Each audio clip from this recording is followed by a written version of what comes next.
ప్రత్యేకమైనటువంటి జ్ఞాపకార్థ కూడికి ప్రేమతో ఆహ్వానించినటువంటి రామశెట్టి యొక్క కుమార్తెలు సుగినమ్మను బట్టి కూడా, కుమారి చెల్లిని బట్టి, అదేవిధంగా నయోమి తల్లిని బట్టి కూడా సియోను ప్రార్థనా మందిరం దయానంద నగర్ పక్షముగా మరొకసారి ప్రభు పేరిట వారికి వందనాలు తెలియపరుస్తూ ఉన్నాం. ఈ ప్రత్యేకమైనటువంటి జ్ఞాపకార్థ కూడికిని చాలా చక్కగా వారి తండ్రి బట్టి వాళ్ళు ఏర్పాటు చేసినటువంటి విధానం కొరకు కూడా ప్రభుని ఎంతగానో స్తుతిస్తున్నాను. గొప్ప విచిత్రమైన విషయం ఏంటంటే, వారి తండ్రి మాత్రమే కాక తనకు అనుగ్రహించినటువంటి ముగ్గురు కుమార్తెలు ప్రభునందు విశ్వసించారు. వారి కుమార్తెల యొక్క భర్తలు ప్రభునందు విశ్వసించారు. వారి బిడ్డలు అందరూ కూడా ప్రభువునందు విశ్వసించారు. ఎంత చక్కటి ప్రణాళిక ఊహిస్తారా? ఒక వ్యక్తి రామశెట్టి అనేటువంటి ఈ వ్యక్తిని ఆధారం చేసుకొని దేవుడు వారికి అనుగ్రహించిన ముగ్గురు కుమార్తెలు, ముగ్గురు అల్లుళ్ళు, వారి పిల్లలు, వాళ్ళందరూ కూడా ముఖ్యంగా వారి మనవళ్ళు, వారందరూ ప్రభువుని అంగీకరించడం అనేది ఇది భవిష్యత్తు జ్ఞానమును అనుసరించి దేవుడు చేసిన అనాది పూర్వక సంకల్పం అని మనం జ్ఞాపకం చేసుకోవాలి. దేవాదేవుడు ఎంత గొప్పవాడండి, అసలు ఊహించలేం. లేనివి ఉన్నట్టుగా, ఉన్నవి లేనట్టుగా చేసేటువంటి దేవుడు. దయచేసి కాలయాపన చేయకుండా మనము దేవుని యొక్క వాక్యంలోనికి వెళ్దాం. అందరూ దయచేసి యోబు గ్రంథం 14వ అధ్యాయం 14వ వచనం అందరూ చదవండి.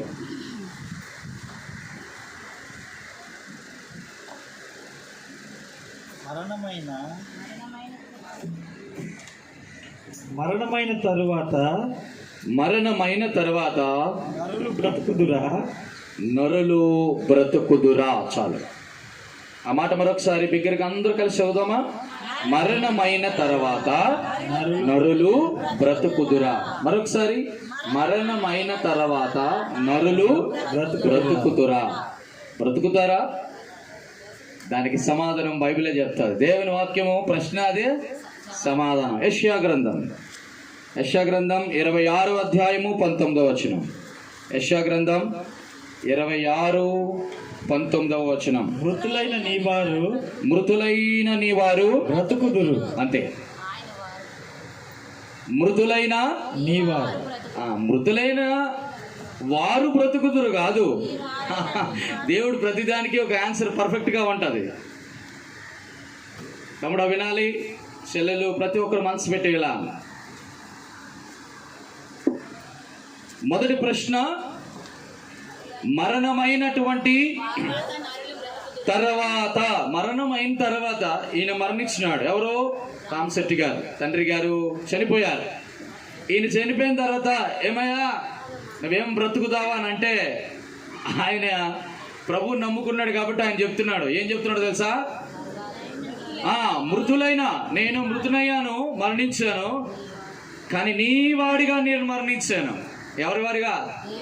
దేవుని వాడిగా మరణించాడు కాబట్టి ఏమవుతాడు? బ్రతుకుతాడట. అదేమో లెక్క, దేవుని లెక్క. సరే, ఎంత బాగుంది. ప్రశ్న చెప్పాడు, జవాబు చెప్పాడు. ఇంతకీ ఎవరు ఆయన వారు? ఎవరు ఆయన వారు? అది ఇంపార్టెంట్ కదా. ఆయన వారు అవ్వాలంటే గమనించండి, నేను 3 ప్రాముఖ్యమైన విషయాలు చెప్తాను. దానిని బట్టి మన వర్తమానంలోకి వెళ్దాం. మొదటిది, ఎవరు ఆయన వారు? చూడండి, మొట్టమొదటిగా మొదటి దెస్సలోనికి రాసిన పత్రిక 4వ అధ్యాయము 14వ వచనం. మొదటి దెస్సలోనికి రాసిన పత్రిక 4వ అధ్యాయము 14వ వచనం. యేసు మృతి పొంది తిరిగి లేచునని మనము నమ్మిన ఎడల అదే ప్రకారము యేసునందు నిద్రించిన వారిని దేవుడు ఆయనతో కూడా. అదేంటి?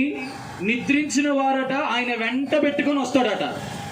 అంటే చనిపోయిన వారు వెంట పెట్టుకొని రావాలంటే వాళ్ళు బ్రతకాలి కదా. కాబట్టి మొట్టమొదటిగా మృతులైన నరులు బ్రతుకుతారా అంటే ఎస్, మృతులైన నీవారు. ఎవరు నీవారంటే బాగా గమనించండి. దానికంటే ముందుగా ఒక మాట చదువుదాం. యోహాను సువార్త 11వ అధ్యాయం 25వ వచనం. యోహాను సువార్త 11వ అధ్యాయం 25వ వచనం. అందుకు యేసు ప్రభు, పునరుద్ధానమును జీవమును నేనే, నా యందు విశ్వాసం ఉంచువాడు. అది లెక్క ఏంటట? ఇప్పుడు రామశెట్టి గారిని చూసి మనం ఎలాగా సంతోషపడాలా, దుఃఖపడాలా? సంతోషం. యేసయ్యా నీవే జీవము, నీవే పునరుద్ధానము, నీ యందు నేను విశ్వాసం ఉంచాను. చెప్పండి, ఇప్పుడు నేను చనిపోయాను, కానీ ఒకరోజు ఇప్పుడు అదే వర్తమానం. ఎప్పుడు బ్రతుకుతాడు, ఎలా బ్రతుకుతాడు అన్నీ చెప్తా. ఇప్పుడు ఈయన బ్రతకాలి అంటే, ఈయన బ్రతికున్నాడంటే యేసునందు విశ్వాసం ఉంచాలట. చూడండి, నా యందు అంటే ఎవరి యందు? మొట్టమొదటి ఇందాక చదివాం, మొదటి తెస్సలోనికి రాసిన పత్రిక 4వ అధ్యాయం 14వ వచనం. యేసునందు మృతి పొందినవారు, యేసునందు మృతి పొందినవారు. మొదటిది యేసునందు మృతి పొందాల. రెండవది మొదటి తెస్సలోనికి రాసిన పత్రిక 4వ అధ్యాయం 16వ వచనం. ఆర్భాటముతోను ప్రధాన దూత శబ్దముతోను దేవుని యొక్క బోరతో పరలోకము నుండి ప్రభు దిగివచ్చును. క్రీస్తునందుండి మృతులైన వారు ఇదిగో లేస్తాడు. మళ్ళీ యేసునందు మృతి పొందాడు, క్రీస్తునందు మృతి పొందినాడట. ఇదేమిటో మళ్ళీ యేసునందు మృతి పొందడం ఏంటి, క్రీస్తునందు మృతి పొందడం ఏంటి? ఇంకొక ఆయన మిగిలిపోయారు. రండి ప్రకటన గ్రంథం చూడండి. ప్రకటన గ్రంథం 14వ అధ్యాయం 13వ వచనం. ప్రకటన గ్రంథం 14:13. అంతటా ఇప్పటి నుండి ప్రభువునందు మృతులైన మృతులు ధన్యులు వింటిని నిజమే, వారు తమ ప్రయాసములు మాని విశ్రాంతి పొందుతున్నారట. ఎవరు? రామశెట్టి గారు. ఇప్పుడు ఈయన ఎక్కడున్నారు అనుకున్నారు? ప్రభు దగ్గర ఉన్నాడు. విచిత్రం ఏంటంటే ఆయన చేసింది ఒకటే, నా యందు విశ్వాసం ఉంచువాడు. చనిపోయాడు, కానీ అదే ఎక్కడ బతుకుతున్నాం?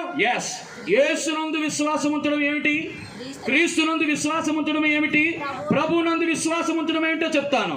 యేసునందు విశ్వాసం ఉంచడం, యేసు క్రీస్తు ప్రభువారు వారి ప్రజలను తమ పాపముల నుంచి ఆయన రక్షించును కనుక ఈయనకి యేసు అని ఆయన పుట్టికని ఏం చేశాడు? విశ్వసించాడు.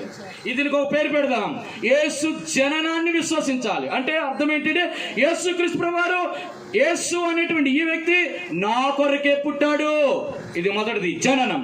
రెండోది, క్రీస్తు నందు మృతులైన వారు, అంటే క్రీస్తు నందు ఈయన విశ్వసించాలి. యేసు నందు విశ్వసించడం అంటే ఆయన జననం, ఆయన యొక్క పుట్టుకను విశ్వసించడం. క్రీస్తును విశ్వసించడం అంటే యేసు క్రీస్తు ప్రభువు యేసులాగా ఉండలేదు. ఆయన అంటాడు క్రీస్తు మరణించినాడు. అపోస్తల కార్యములు 2వ అధ్యాయం.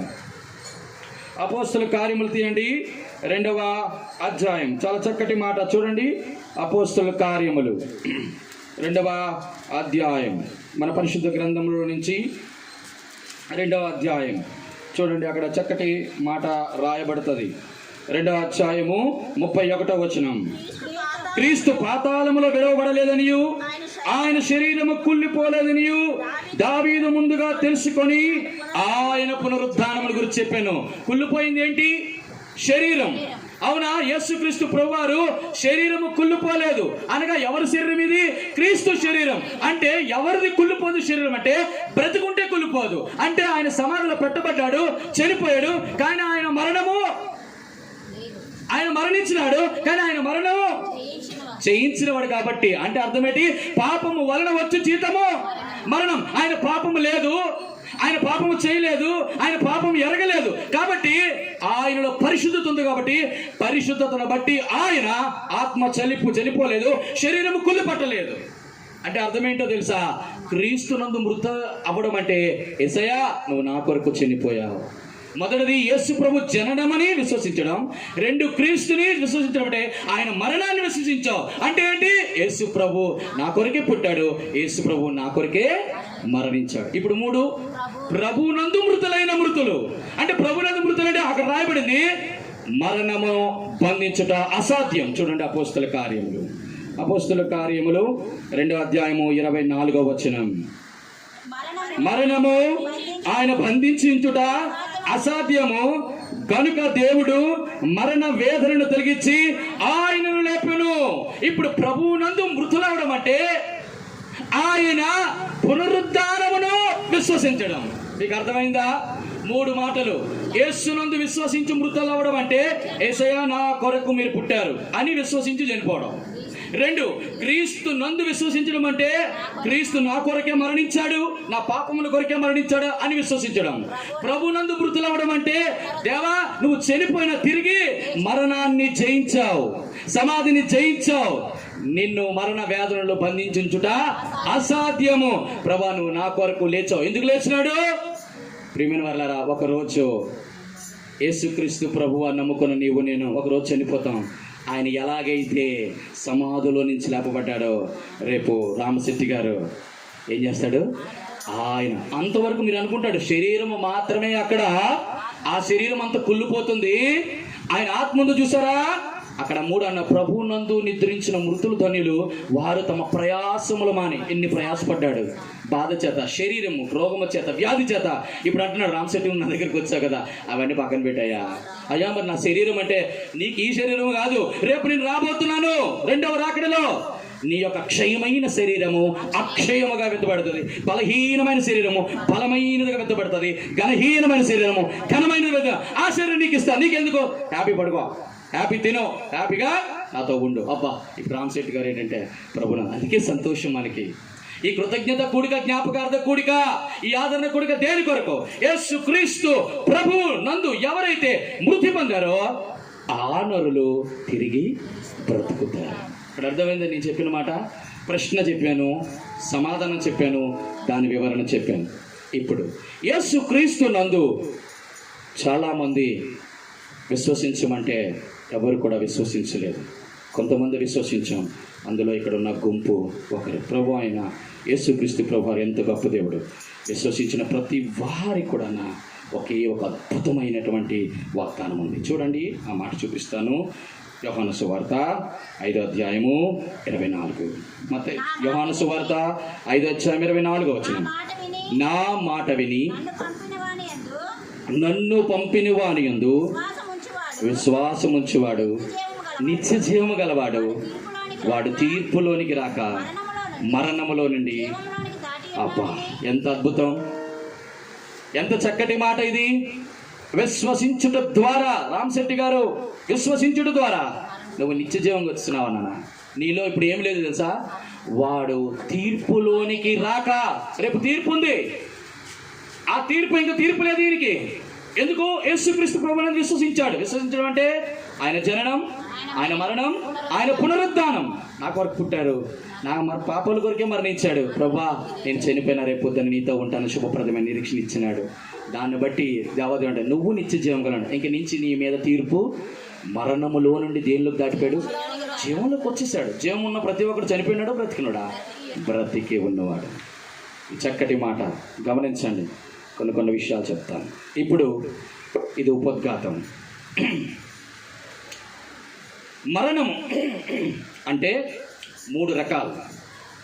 సాధారణంగా మరణించినటువంటి ఆ మాట మళ్ళీ యోబు గ్రంథం 14 దగ్గరికి వద్దాం. మరణమైన తర్వాత నరులు బ్రతుకుతారు. మరణం 3 రకాలైన మరణాలు ఉన్నాయి అందరికీ. ఇలాంటి విషయాలు మనం తెలుసుకోవడం చాలా ప్రాముఖ్యం. ఈ లోకంలో అందరూ పుడుతున్నారు, చనిపోతున్నారు అనేది మాత్రమే నానుడి. కానీ 3 రకాలైన మరణాలు ఉన్నాయి. మొదటి మరణం ఫిజికల్ డెత్ అంటే అర్థం ఏంటంటే భౌతికమైన మరణం. ఇప్పుడు ఏ మరణంలో చనిపోయాడు ఈయన? భౌతికమైన మరణం. భౌతిక మరణం అంటే అర్థం ఏంటంటే ప్రసంగి రాసినటువంటి గ్రంథం, ప్రసంగి గ్రంథం 12వ అధ్యాయము, ప్రసంగి గ్రంథం 12వ అధ్యాయము 7వ వచనం. మన్నైనది వెనుకుట వలనే మరలా భూమికి చేరును, ఆత్మ దాన్ని దయచేయు దేవుని యొద్దకు. ఇది భౌతికమైన మరణం. ఇప్పుడు ఏమైందో తెలుసా? మరణము అంటే భౌతికమైన మరణం అంటే రామశెట్టిలో ఒకప్పుడు బ్రతికి చలించి ఉనికి కలిగి ఉండడానికి కారణం దేవుడు పెట్టిన ఆత్మ. ఒక్కసారి ఈయన విడిచిపెట్టాడు దేనిని? శరీరాన్ని. ఆత్మ దేవుని దయచేసిన దేవుని దగ్గరికి వెళ్ళిపోయింది. తన శరీరం మంటిలో. ఇది భౌతిక మరణం. ఇది అందరికీ ప్రాప్తిస్తుంది. కానీ రెండవ మరణం ఉంది. ఇది ఆత్మీయ మరణం. That is called spiritual death. అంటే ఏ స్పిరిచువల్ డెత్? ఇది కూడా చచ్చిపోతారా? అవును. ఎలాగా? ఎఫెసీయులకు రాసిన పత్రిక 2వ అధ్యాయం 1వ వచనం. ఎఫెసీయులకు రాసిన పత్రిక 2వ అధ్యాయము 1వ వచనం. అపరాధముల చేత పాపముల చేత చచ్చిన వారై ఇది ఆత్మీయమైనటువంటి మరణించినటువంటి వ్యక్తులు. దాని అర్థం ఏంటి తెలుసా? ఆత్మీయంగా మరణించడం అంటే భౌతికంగా అందరూ బాగానే కనబడతారు, బ్రతుకుతారు, చలిస్తారు, ఉనికి కలిగి జీవిస్తారు. కానీ దేవుని దృష్టిలో వీళ్ళందరూ ఎవరు? చనిపోయిన వారు. భౌతికమైన మరణము ఎవరి దృష్టిలో చనిపోయినట్టు? మానవుల దృష్టిలో చనిపోయినట్టు. రామశెట్టి ఇప్పుడు దేవుడు చూస్తున్నాడు ఆత్మీయంగా బ్రతికున్న మనం అందరము కూడా అంటున్నాడు, నీవు పేరుకు మాత్రమే బ్రతికి ఉన్నావు, జీవిస్తున్నావు, కానీ నీవు. దాని అర్థం ఏంటంటే పాపముల చేత అపరాధముల చేత చనిపోవడం.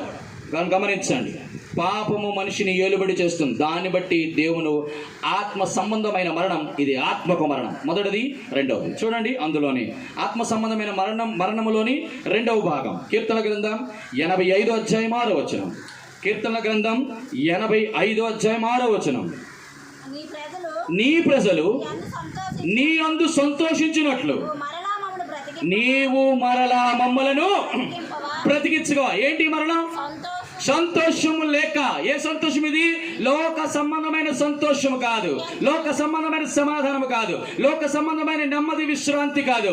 ఇది పాపములో వచ్చినటువంటి జీత మరణం. ఆ పాపములు క్షమించబడితే మానవుడు దేవుడికి ఇచ్చినటువంటి ఒక గొప్ప రక్షణ ఉంది.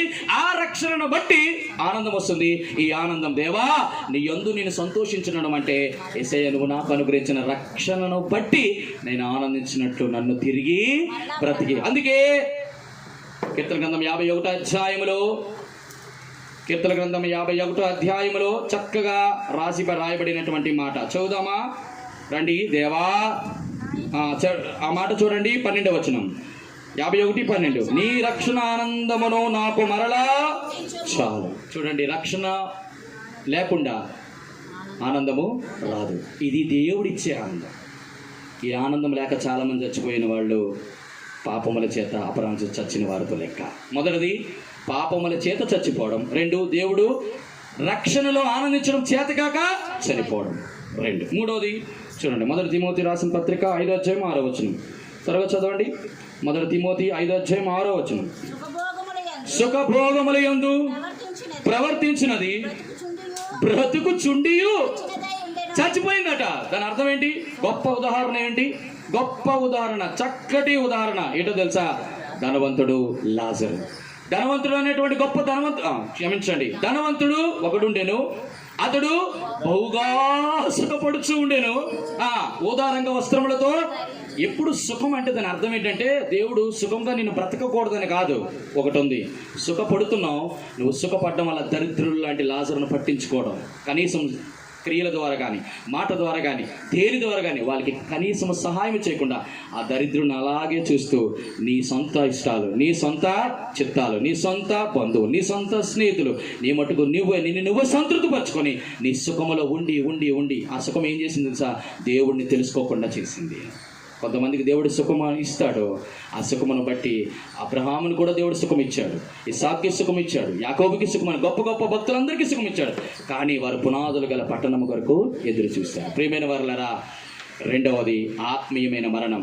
పాపముల చేత అపరాధముల చేత చనిపోయినటువంటి వాడు, పాపములు క్షమించబడకపోతే, నువ్వు రక్షణ పొందకపోతే, రక్షణ ఆనందం లేకుండా చనిపోతావు.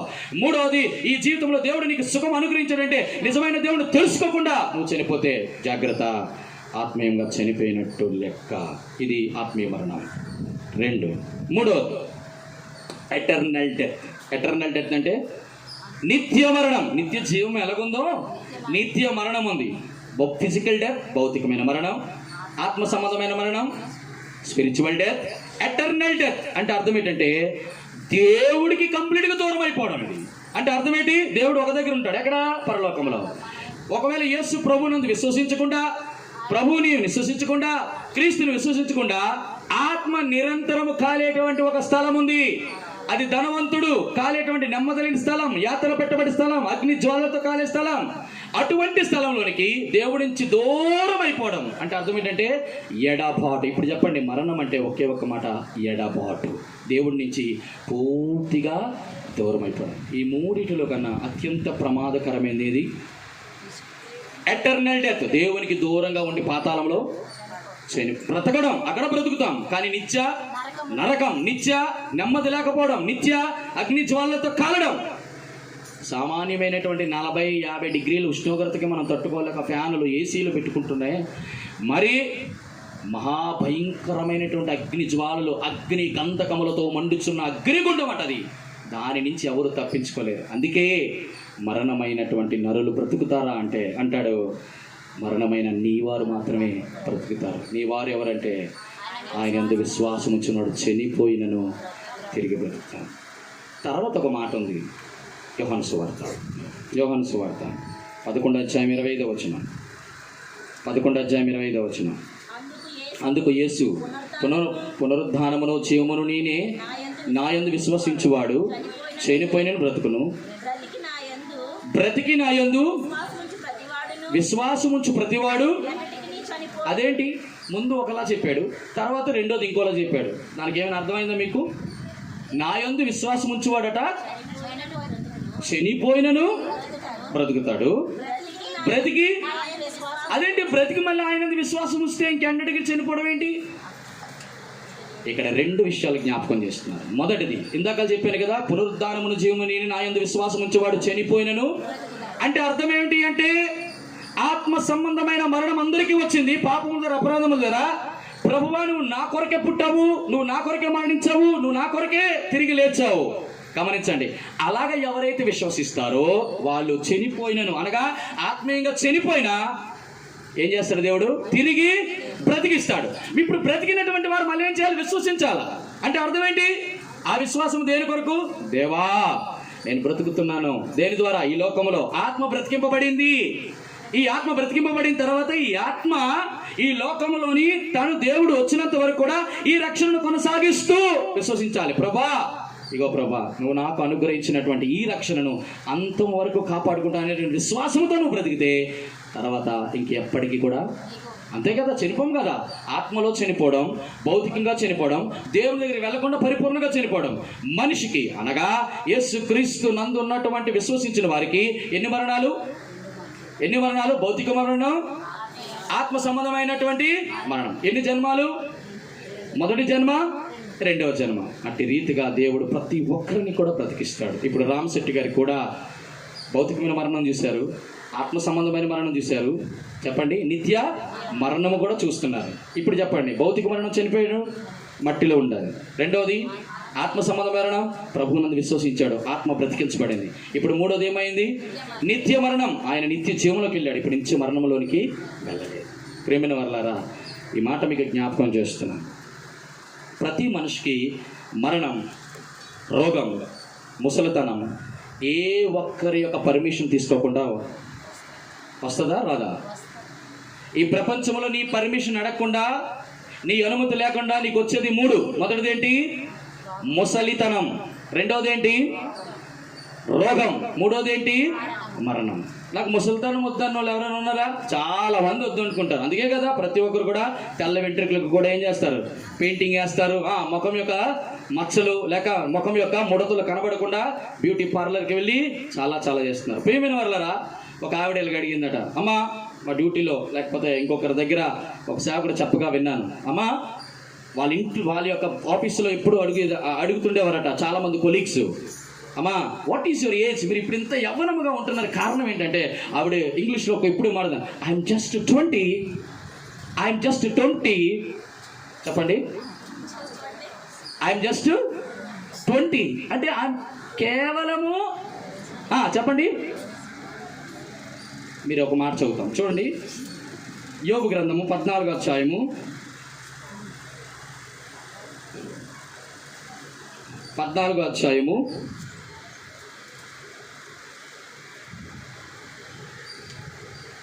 14వ అధ్యాయము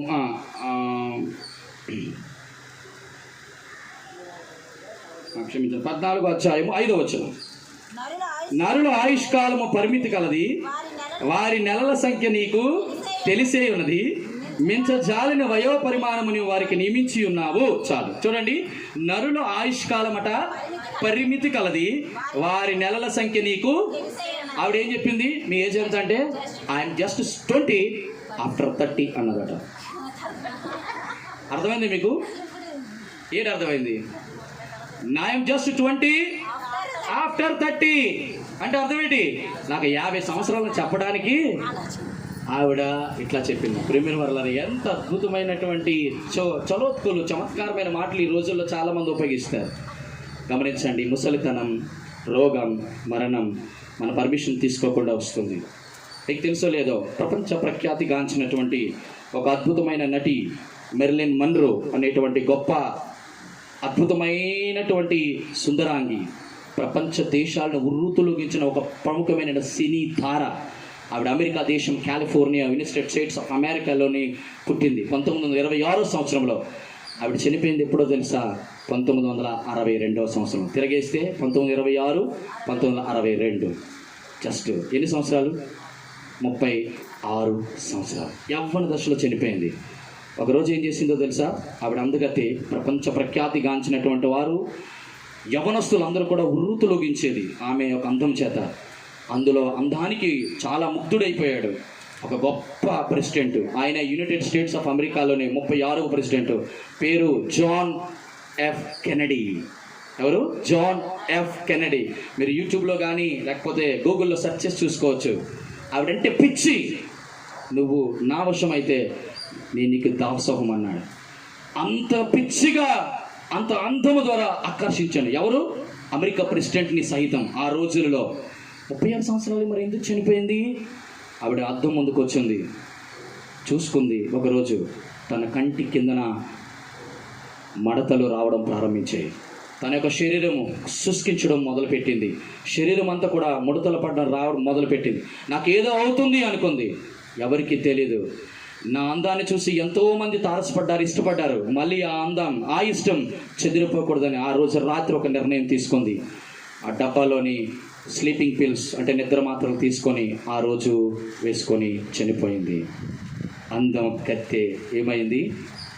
ఏమైంది? మరణ ఆపగలిగిందా? రోగాన్ని ఆపగలిగిందా? ముసలితనం ఆపగలిగిందా? మనం అందరం ముసలితనం రాకూడదని ఎన్నెన్నో ప్రయత్నాలు చేస్తున్నాం. అవునా కదా? నేను చేయకూడదని తప్పని నేను అనట్లా, కానీ అది కవర్ చేసుకోవడం. కానీ నీ యొక్క సంఖ్య, నీ నెలలు అంతా కూడా గాడ్ రాసి పెట్టి ఉంచాడు. బాగా గమనించండి.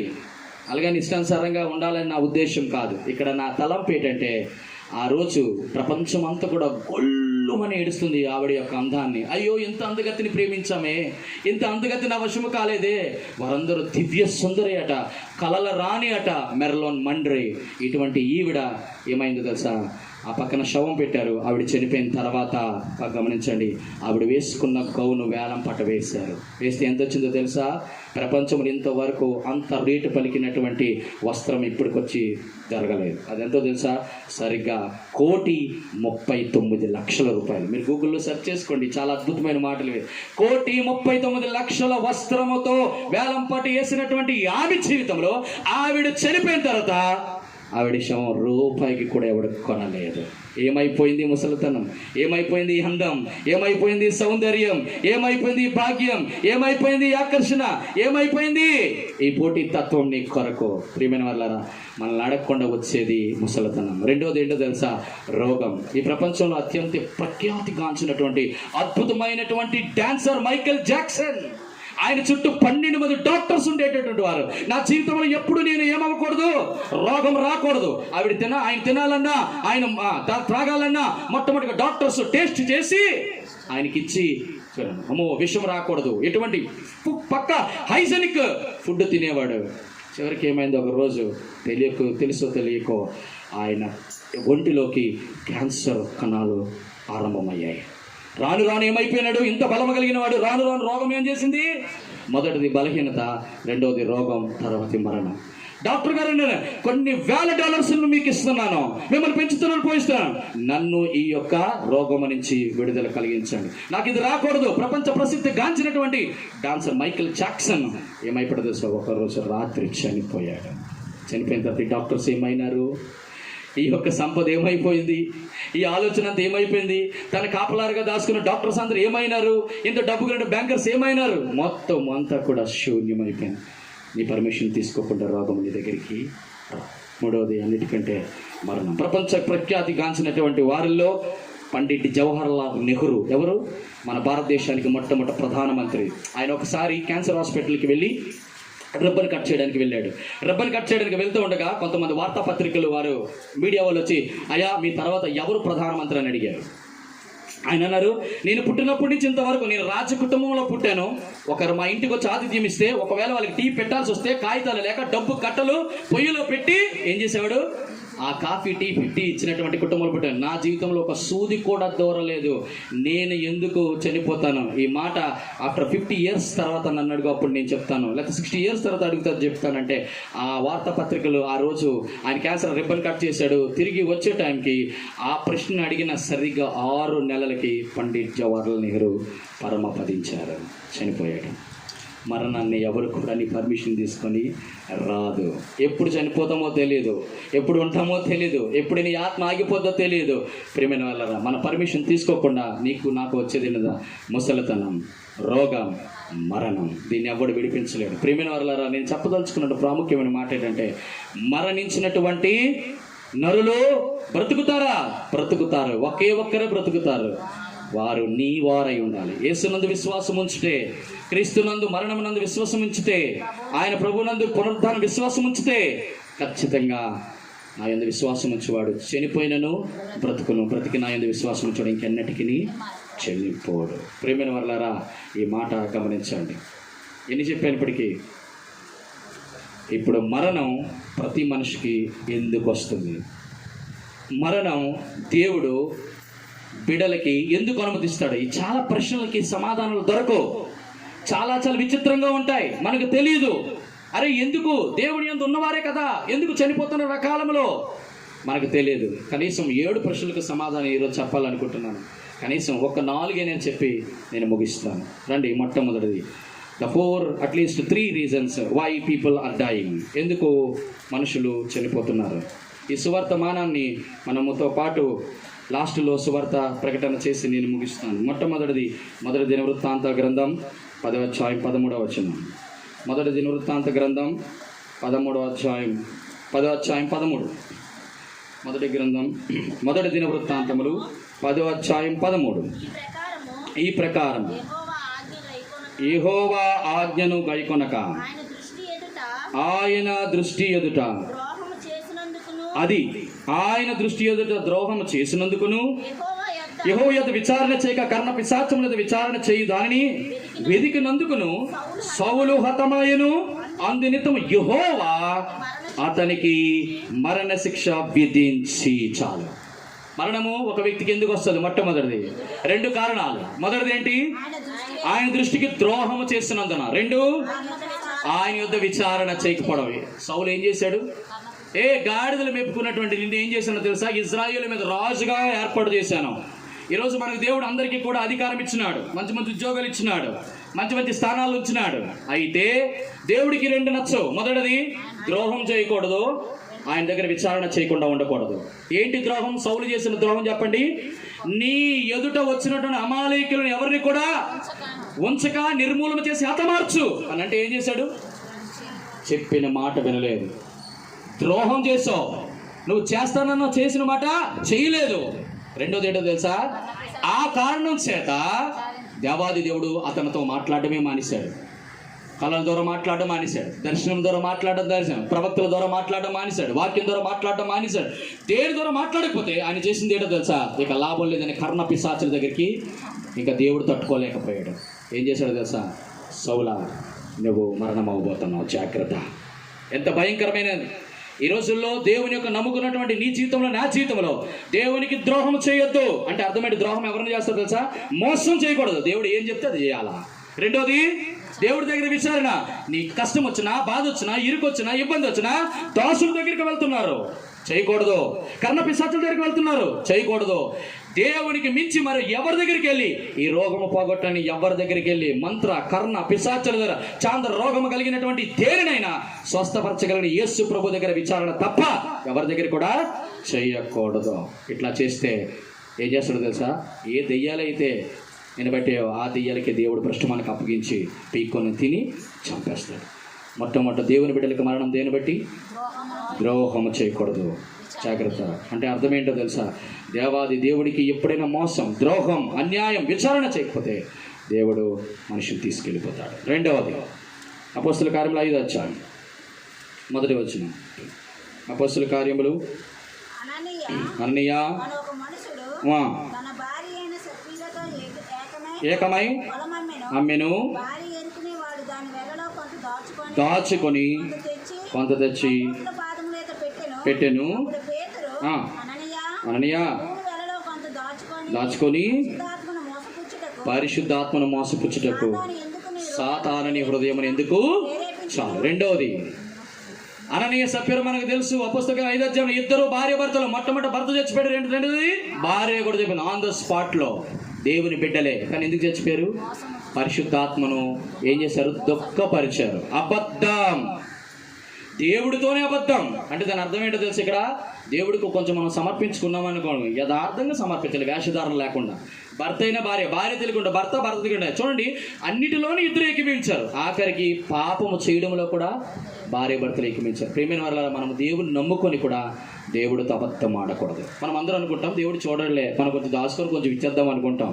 దేవుడికి నిజంగా హృదయపూర్వకంగా సమర్పించాలనుకోవాలనుకున్నారనుకోండి, ఏదైనా ఆ దేవుడికి ఇచ్చేయాలంతే.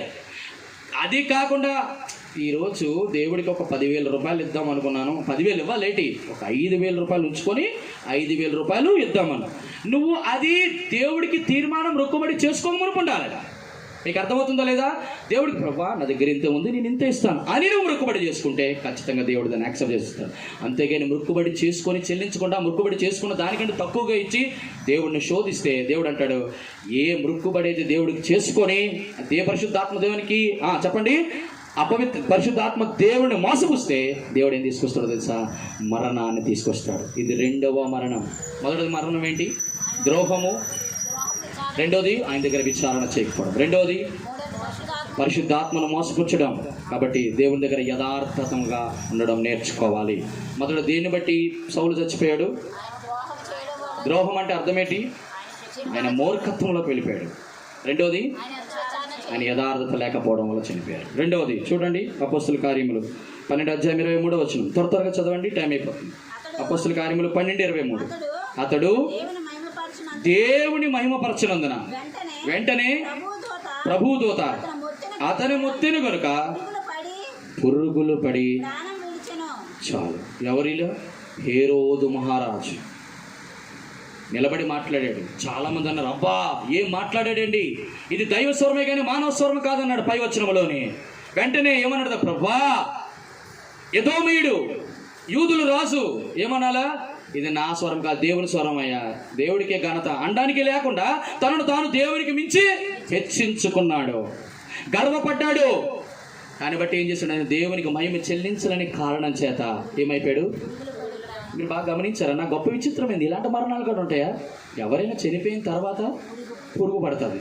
ఏందేటో పురుగులు పట్టి దేవుడు ఉన్నది లేనట్టుగా, లేనిది ఉన్నట్టుగా కూడా చేయగలడు. లేదండి సైన్స్ ఒప్పుకోదండి, చనిపోయిన తర్వాత పురుగులు అంటే ఇలాగే ఉంటుంది. రెండోది ఏంటి? దేవునికి మహిమ రాకుండా నువ్వు ఏది చేసినా అంటే దాని అర్థం ఏంటి సార్? గర్వం. యేసు ప్రభుని నమ్ముకొని కూడా గర్వం విడిచిపెట్టకుండా, విధేయత చూపించకుండా, లోబడకుండా ఉంటే దాని అర్థం ఏంటంటే దేవునికి మహిమ చెల్లించకుండా నీ సొంతన వాక్యం చెప్పిన నన్ను నేను మహిమపరచుకొని, పాట పాడుకొని నన్ను నేను మహిమపరచుకొని, ఆరాధన చేసిన నన్ను నేను మహిమపరచుకొని, ప్రార్థన కూడా నిన్ను నేను మహిమపరచుకొని, దేవునికి మహిమ లేకుండా చేసిన ప్రతి ఒక్కరికి కూడా దేవుడు నిన్ను నన్ను ఎందుకు సృజించాడంటే తన మహిమ కొరకు నిన్ను సృజించాడు. ఆయన మహిమ రాకుండా చేస్తే ఆ మహిమ కారణం ఇవ్వలేని కారణం చేత మనలందరినీ కూడా ఏం చేస్తాడు? దేవుడు మరణానికి అప్పగిస్తాడు. మొదటిది మూర్ఖత్వం ఉండడం వల్ల, 2 యథార్థత లేకపోవడం వల్ల, 3 మూడవది దేవుని మహిమ పరచకపోతే. చూడండి ఇలాంటి మరణాలు, ఇది దేవుని యొక్క బిడ్డలకు వచ్చే మరణాలు. భౌతికమైన మరణాలు తర్వాత నేను చెప్తాను. అక్కడిది చూడండి, ఇది చాలు, ఎందుకంటే ఇంకొకటి చెప్పడానికి బాగాలేదు. 1 కొరింథీయులకు రాసిన పత్రిక 11:23 చూడండి ఈ మాట. 1 కొరింథీయులకు రాసిన పత్రిక 11:29-30 వచనాలు. ప్రభు శరీరమని వివేచించుకడ తిని త్రాగువాడు తనకు శిక్షావిధి కలుగుటకే తిని త్రాగుచున్నాడు. ఇందువలననే అనేకులు మీలో నిద్రించున్నారు, బలహీనులు రోగులు నిద్రించున్నారు. అయితే విమర్శించుకుని ఎడల తీర్పు పొందకపోదుము. చాలా మంది బలహీనులు రోగులుగా మరణస్థితిలోకి నిద్రాస్థితిలోకి వెళ్ళిపోవడానికి కారణం ఏంటో తెలుసా? మూడు చేయాలి. మొదటిది చూడండి, ఆ మాట చదువుతారు ఒకసారి, మరొకసారి ఆ మాట. ప్రభు శరీరం అని వివేచింపక తిని త్రాగువాడు శిక్షావిధి కలుగుటకే తిని త్రాగుచున్నాడు. అనేకులు దీనులు, బలహీనులను, రోగులను, చాలా మంది నిద్రించడం అంటే మరణించడం చాలు. మొదటిది ఏంటి? అయోగ్యముగా తీసుకోవడం వల్ల. చూడండి ఎంత ఆ మాట పైన రాస్తాడు, అయోగ్యముగా. ఎక్కడుంది ఆ మాట? చూడండి 27వ వచనం. కాబట్టి ఎవడు అయోగ్యముగా ప్రభు యొక్క రొట్టి 2. రెండోది వివేచించక అనే మాట ఉంటుంది 29వ వచనంలో. ప్రభు శరీరం అని వివేచించక. మూడోది ఏమనుంది? విమర్శించుకుపోవడం. చూడండి అది ఎక్కడ? 37. అయితే మనల్ని విమర్శించుకోకపోతే తీర్పు. ప్రియమైన వాళ్ళరా, బల్లని దగ్గరికి వస్తుంది దేవుని మందిరంలోకి. మనం అయోగ్యముగా కానీ, రెండోది వివేచన లేకుండా కానీ, విమర్శించుకోకుండా కానీ మనం తీసుకోపోయిన దేవుడు నేను అడగడు. కానీ తీసుకొని సరిగ్గా లేకపోతే మొదటిది బలహీనత. మీకు ఆ విషయం తెలుసా? బలహీనత వచ్చింది. ఎందుకు ఈ బలహీనత వచ్చిందని మనకు చాలామందికి తెలియదు. అన్న చాలా నీరసంగా ఉందన్న, చాలా బలహీనంగా ఉందన్న, ఎందుకో తగ్గట్లేదన్న, డాక్టర్ దగ్గరికి వెళ్ళానన్న, అయినా బలహీనత తగ్గదు. రెండవది, ఆ బలహీనత ఇచ్చినప్పుడే పొరపాటుని ఈ బలహీనత డాక్టర్లు కూడా కనిపెట్టలేదు బలహీనతలు వస్తుందంటే, దేవుడు నిన్ను సరిచేయడం కొరకు ముందేం పంపిస్తాడు? చిన్న గద్దింపిస్తాడు. అది బలహీనత. దేవా నన్ను క్షమించు ప్రభా, నీకు చేసినటువంటి తీర్మానం మీద నేను నిలబడలేకపోయాను, సమర్పణ కలిగి ఉందాం అనుకున్నాను, ఆ శరీరం బలహీనపరచబడుతుంది, ఆ బలహీనతను తొలగించిన ప్రభా, ఇంక ఎటువైపు వెళ్ళకుండా, చూడకుండా, మాట్లాడకుండా మరణించాను. అక్కడ కానీ మనము కానీ మారు మనసు పొందితే దేవుడు రోగాన్ని అనుమతించాడు. తర్వాతది పొరపాటున అది పెట్టరేగిపోయి రెండో దానికి వచ్చి రోగానికి వచ్చామనుకో, మళ్ళీ డాక్టర్ దగ్గరికి వెళ్తాం. ఇప్పుడు ముదిరిపోద్ది రోగం. స్కానింగ్లు, బ్లడ్ రిపోర్ట్లు, బ్లడ్ టెస్ట్లు అన్నీ చేసిన అంత బాగుందమ్మా అంటాడు. కానీ రోగం మాత్రం రాను ముదిరిపోతుంటుంది. ఏ రోగమో తెలియదు. దీనికి శ్రీకాకుళంలోని పెట్టే పేరే ఏ రోగం చెప్పండి? మాయ రోగం. అది కనపడదు, మాయ అంటారు. ఈ రోగం కనపడదు, దేవుడు పెట్టిన రోగం కదా, టెస్టులు చేసినా కూడా కనపడదు.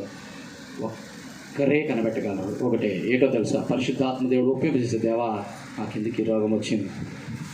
ఉజ్జియా దేవుడిని ఆశ్రయించినంత వరకు ఏం చేశాడు? దేవుడి దగ్గర విచారణ చేశాడు. కొన్ని రోజులకి ఏమైందో తెలుసా? దేవుణ్ణి విడిచిపెట్టి తనకు తాను మయంపరుచుకోవడం, గర్వపడడం నేర్చుకున్నాడు. దేవుడు తన యొక్క కాళ్ళలో ఏం చేశాడు? కురుకు పుండు, అదే క్యాన్సర్, లోపల పెట్టాడు.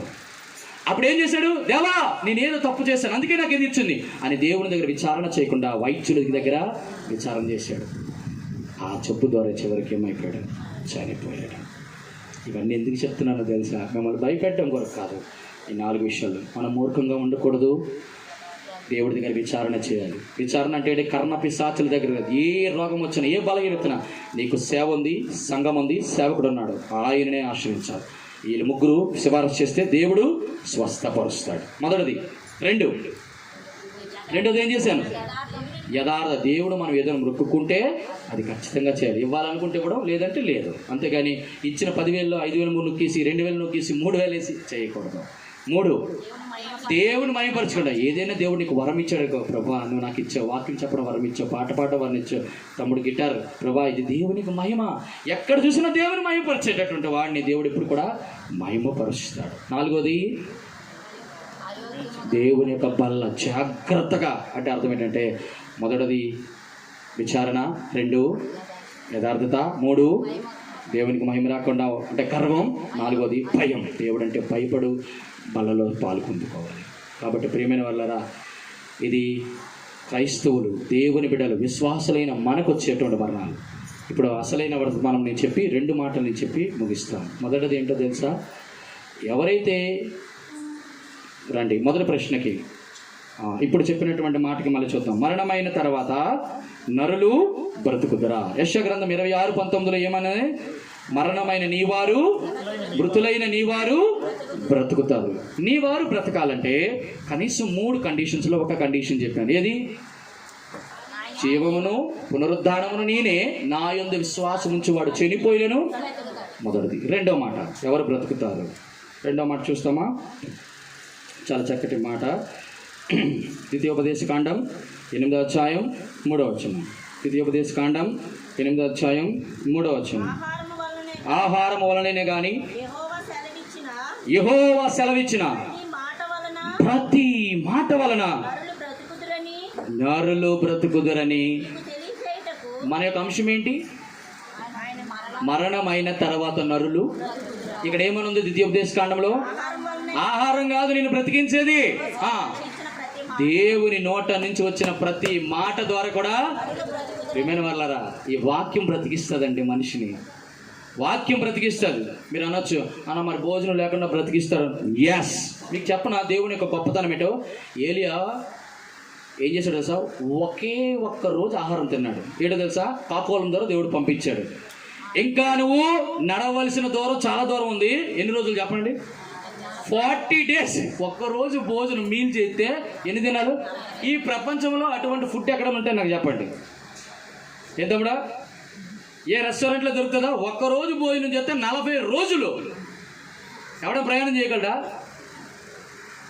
దేవుని యొక్క మాట ఏలియా నడిపిస్తుంది. ఈరోజు నీకు నాకు ఏలియా మనం అంటే స్వభావంగల మనుషుడే, అతనే నడిచాడు. కారణం ఏంటో తెలుసా?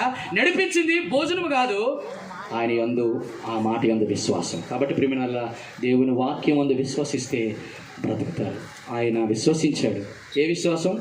యేసు నా కొరకు పుట్టాడు, యేసు నా కొరకు మరణించాడు, యేసు నా కొరకు మృతి పొందాడు. ఇది మాట నమ్మాడు. కాబట్టి ప్రభువా, నీ మాట వల్ల నేను చనిపోయినా తిరిగి నేను బ్రతికిస్తాను. మూడోది నేను చెప్పి నేను ముగిస్తాను, మరి ఎక్కువ లేదు సమయం. రండి, చాలా తక్కువ మాట. ఆమోసు గ్రంథం 5వ అధ్యాయం 4వ వచనం. ఆమోసు గ్రంథం 5వ అధ్యాయం 4వ వచనం. ఆమోసు గ్రంథం 5వ అధ్యాయం 4వ. ఇశ్రాయేలుతో యెహోవా సెలవిచ్చినదేమనగా, నన్ను ఆశ్రయించుడి, నన్ను ఆశ్రయించిన ఎడల. అది లెక్క. ఎలా బ్రతుకుతాం? మొదటిది ఆయన విశ్వసిస్తే బ్రతుకుతాం. రెండవది ఆయన మాట వింటే బ్రతుకుతాం. ఆయన మాట సెలవిచ్చిన మాట వల్ల బ్రతుకుతామంటే విశ్వసించాలి. ఎస్, నీ మాట ద్వారా నేను బ్రతుకుతాను ప్రభా. 3, ఆయన ఆశ్రయిస్తే బ్రతుకుతాం. ప్రియమైన వాళ్ళ, ఒకవేళ మనం ఆశ్రయించడం అంటే అర్థం ఏంటి? ఆశ్రయించడం అంటే అర్థం ఏమిటి?